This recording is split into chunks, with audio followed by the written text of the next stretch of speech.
এখানে আমি দিয়েছি দারচিনি, 4 থেকে 5টা এলাচ আর জিরা। আলুর দমের জন্য মশলা করব। এভাবেই আমি মশলাটা তৈরি করে দিই। আলুর দমে খেতে অনেক টেস্ট হয়, অনেক মশলা দিলে। আপনারা একবার ট্রাই করে দেখবেন এভাবে মশলাটা করে। তো এই যে সামান্য পরিমাণে পানি দিচ্ছি, এরপর আমি ব্লেন্ডার করে নিব।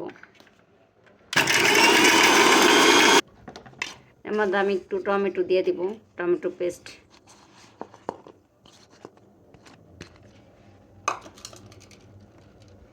কড়াই বসাই দিছি। জি বাবা, তা আপুর কাজ করা লাগবে না? আপু কি কাজ করা শিখবে না? আর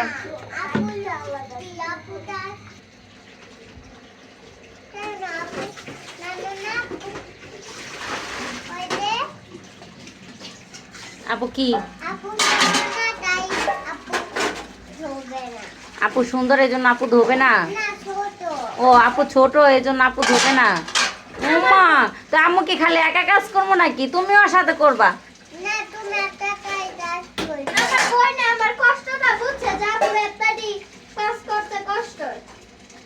না, আমি এটা মানি না।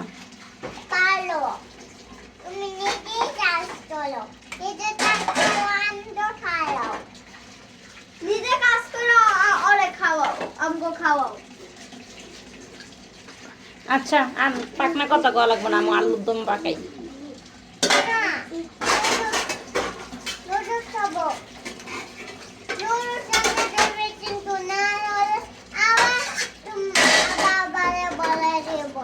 আচ্ছা ঠিক আছে, তোমার আদেশ আম্মু পালন করতেছি, ঠিক আছে।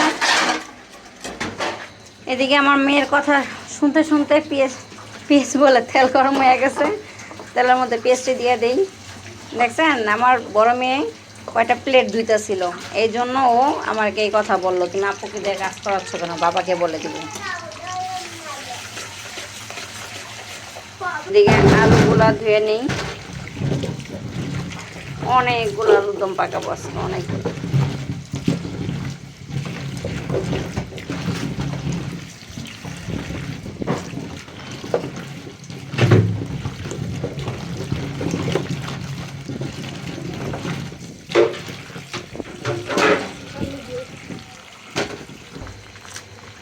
দুইটা তেজপাতা দিয়ে দিই।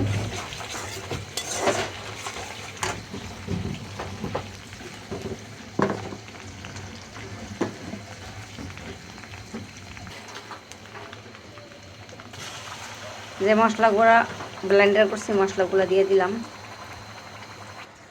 তো ব্লেন্ডারটা ধুয়ে দিই।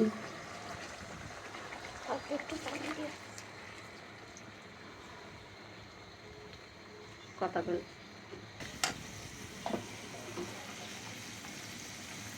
দিয়ে দিব পরিমাণ মতো হলুদ, বেশি দিব না। মরিচের ফাঁকিটাও পরিমাণ মতো দিয়ে দিই, তো বাচ্চারাও খাবে।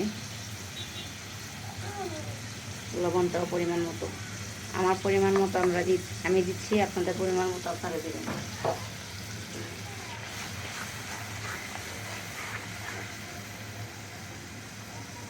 আদা রসুন বাটা দিয়ে দিচ্ছি 3 চা চামচের মতো।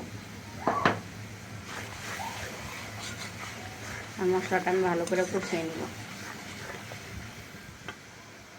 একটু ধনিয়ার পাখি দিয়ে দিব, ধনিয়া পাখিটা দিতে ভুলে গেছিলাম, সামান্য পরিমাণে একটু ধনিয়া পাখি দিয়ে দিব।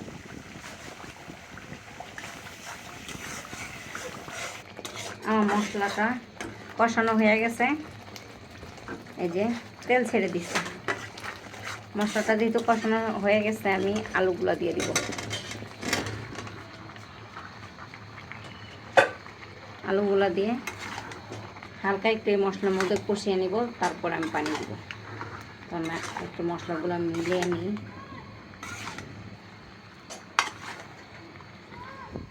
এই যে মশলাগুলো আমার মিলানো হয়ে গেছে, আমি একটু এটা ঢেকে দিব।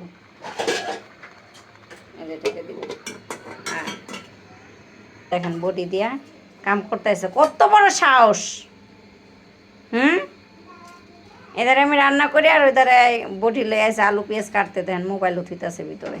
তারপর রান্নার ভিডিও করতে এসা আমার ছেলের কাজ কি দেখছেন? এভাবে কেউ নিচে বটি রাখবেন না, সতর্ক থাকবেন যাদের বিশেষ করে ছোট বাচ্চা আছে। আমি যখন রান্না করতেছি কুটাকাটি করছে জন্য নিচে রাখছি, তো এই ফাঁকেই দেখেন আইসা বটিতে কাজ করা শুরু করছে। যদি আমি না দেখতাম তাহলে তা হাত কেটে যেত, একটা সমস্যা হতো, যে কোনো একটা অঘটন করতো। তো এরকম ভুল কেউ করবেন না আমার মতো। আমি এরকম ভুল করে নিচে রেখে দিয়েছি। তো এখন আমি বটিটা উপরে উঠাই রাখছি যাতে আমার ছেলে আর না ধরতে পারে। তো ওরা তো বাচ্চা, ওরা তো কিছু বুঝে না, ওরা যেটাই দেখে সেটাই ধরতে চায়। তো এটা আমরা যেহেতু বড়, আমাদের সাবধানে রাখতে হবে। তো আপনারা সবাই যাদের বাচ্চা ছোট অবশ্যই আপনারা সাবধানে রাখবেন বটি।